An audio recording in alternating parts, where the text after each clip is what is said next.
I like it because it's invigorating. You're gonna feel the tingling. Am I the only one who likes to feel like something is working? I think something's happening.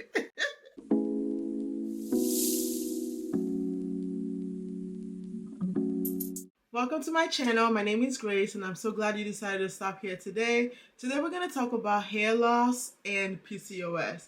As someone who suffered from PCOS, I know the struggles of losing your hair and then trying to figure out what it is that you can do to improve it. So a little background about me. Like I said, my name is Grace and I was diagnosed with PCOS when I was in college. So I was about 18, 19 at that time.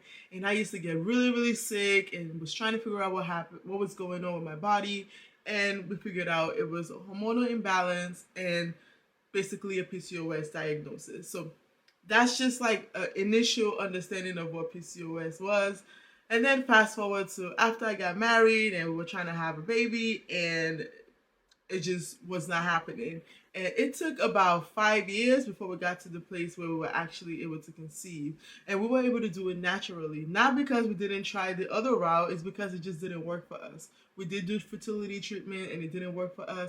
And we decided that let's take a pause, let's try to reset and try to get my body in optimal shape, that even if I were to decide that I wanted to go the IVF route or do anything like that, at least I knew that I had given it my best shot and my body was as healthy as possible. Because even for IVF, you need to be pretty healthy to be able to kind of make sure it sticks and like things work out, the way you want it to. So because of that, I have some experience with PCOS, struggling with PCOS, and one of the symptoms of PCOS is hair loss. So that's what we're going to talk about today. So I always preface these videos by saying that I am not a doctor. I'm simply sharing with you some of the things that worked for me with the hope that I can help you out. And my goal for this channel is actually to build a community of us that are actually sharing our experiences. So if any of the things that I've said today worked for you, or you have other things that have worked for you, I want you to go into the comment section below and make sure that you tell us what it is that's worked for you. Like, I'm not an expert, but I want to share my experience. So if you have something to share, go into the comment section below and let me know. So I have my notes here. So if you see me looking down, that's why. So when we're dealing with hair loss from PCOS, there are different angles that you can use to solve that problem, to resolve that problem. And I'm going to talk about specific supplements that you can use. I'm also going to talk about herbs that you can use because I used both. And I'm going to talk a little bit about my experience with some of these herbs.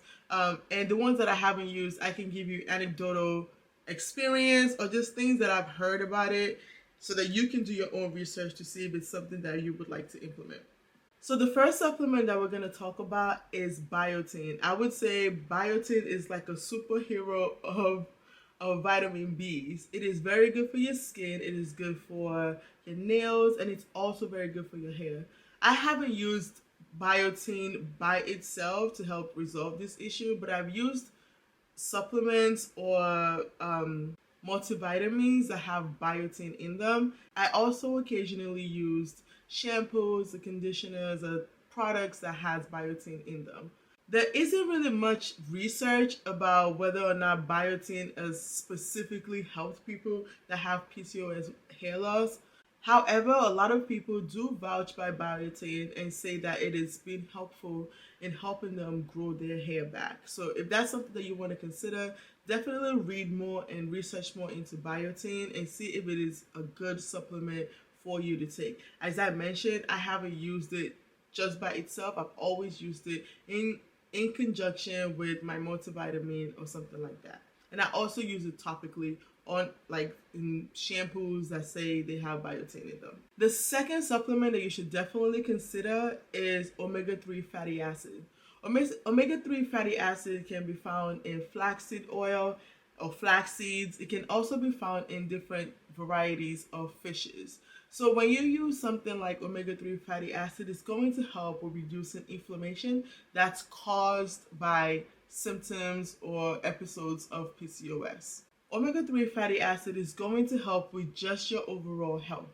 Omega-3 fatty acid is going to help with straightening your hair. It's going to help with bringing shine back into your hair, and it's going to help with the integrity of your hair strands. So definitely consider adding omega-3 fatty acid into your supplement regimen. I think that omega-3 fatty acid is like one of those superstars that is way more beneficial beyond just your hair. It's going to help with your skin elasticity. It's going to make you look good. And the notorious moodiness that sometimes comes with the hormonal imbalance that we experience when we have PCOS, that can actually be eliminated once we start to have the right amounts of omega-3 fatty acids in our body. I want you to remember that herbal oils and supplements are just a small piece of healing your PCOS. If you're interested in more information on how to heal your PCOS, go into my description box below. I have a free guide for you. I'm going to walk you through a lot of the information that you just need to know about your PCOS. I'm going to try to explain to you what types of PCOS there are, the types of foods, supplements, things like that you can use. I'm also going to include below the series of videos that I've created so far on PCOS and just healing your PCOS, whether you're trying to get pregnant or just trying to get better. Like wherever you fall into that spectrum, I want to be helpful to you. The third supplement that you should consider is zinc. Women who have PCOS usually have pretty low levels of zinc in their bodies. This low level of zinc can actually contribute to you losing your hair. So it is important, it is imperative that you are definitely adding something like zinc into your regimen. Take a look at the medications or the supplements that you're currently using, whether it's multivitamins, and see if you are getting adequate amounts of zinc. Adequate amount of zinc, you're definitely going to start seeing a difference in the integrity of your hair. You're going to start experiencing more hair growth and things like that. So definitely consider that. One of my favorite herbs that I've used and I've seen a positive result from it when I used it for my hair is saw palmetto. So a lot of people can actually use saw palmetto as an internal supplement or something that they're just putting on their scalp. When I used it as something that I was putting on my scalp. So what I would do is I purchased saw palmetto, and if you're ever interested in like how I create these concoctions that I use for my hair, let me know in the comment section below and I will try and make a video about it. But saw palmetto was one that I definitely used and I saw results. Why? Because saw palmetto is going to help with decreasing the conversion of testosterone to DHT. DHT is definitely known to cause hair loss. So a lot of people that start to experience male pattern baldness is because they have elevated amounts of DHT, and that can cause you to start losing your hair. Saw palmetto is going to stop the conversion of those testosterone to DHT. So that's why I like to use it topically. Although I didn't use it internally, I would make herbal tea rinses with this and I would spray my scalp with it. And I would also make hair oils with this alongside other herbs like rosemary and lavender, rose petals. I would mix those types of herbs together and I would create a herbal hair oil or a tea, and I will use that for my scalp. I can tell you for a fact that saw palmetto is a game changer. If you can get past the smell, then you're golden. It's really, really good. It's super effective, so definitely give it a try. So now we're going to pivot into talking about oils, the types of herbal oils that you can create and use for your hair. I'm going to start where I left off, which is saw palmetto. As I mentioned, you can take saw palmetto seeds and you can actually add some sort of carrier oil. Make sure it's an oil that agrees with your scalp. For example, I don't necessarily like to use coconut oil on my scalp. I notice that I get a little bit of irritation from it, and it also kind of clogs my scalp, so I don't necessarily opt for coconut oil, but I like to use something like sweet almond oil. I like to use sunflower oil when it comes to my scalp. The second one that you should consider is lavender oil. So you can take lavender oil and mix it with a carrier oil. When I say lavender oil, I mean the essential oil. Mix it with a carrier oil and you can use it in your scalp. Lavender oil has very calming properties and it's going to help with just soothing your scalp, and it's going to help with promoting new hair growth. The next herb that you should definitely look into is rosemary. Out of all the oils I'm mentioning today, if you want to give one a try, it needs to be saw palmetto mixed with rosemary.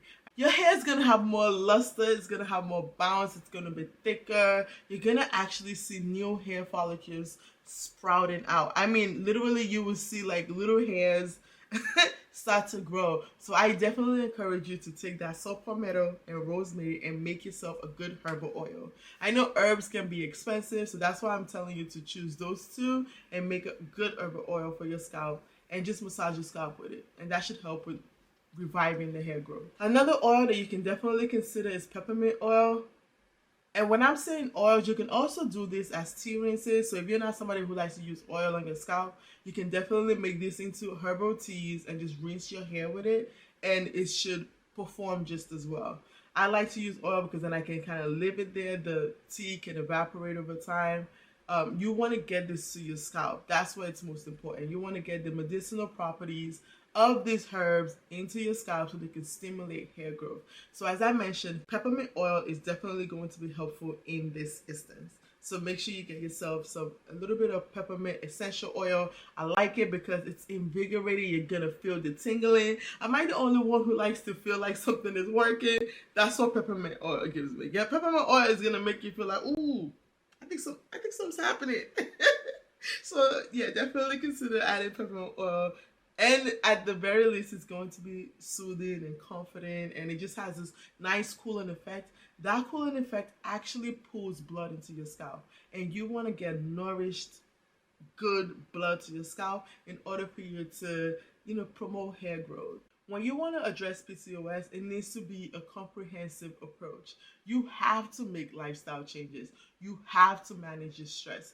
You have to watch what you eat. You have to manage your mental health. There is so many components to healing PCOS, and I know that sounds overwhelming, but trust me, it is possible. If I can do it, you can do it. We can help each other, we can support each other, we can push each other. If you enjoyed this episode, please make sure you hit the like button, hit the subscribe button, and comment down below. Let me know, did any of these supplements or herbal teas or herbal oils work for you? And if it didn't, what worked for you? I would love for you to share your experience with me down below. Again, thank you for stopping by today, and have a wonderful day. Bye-bye.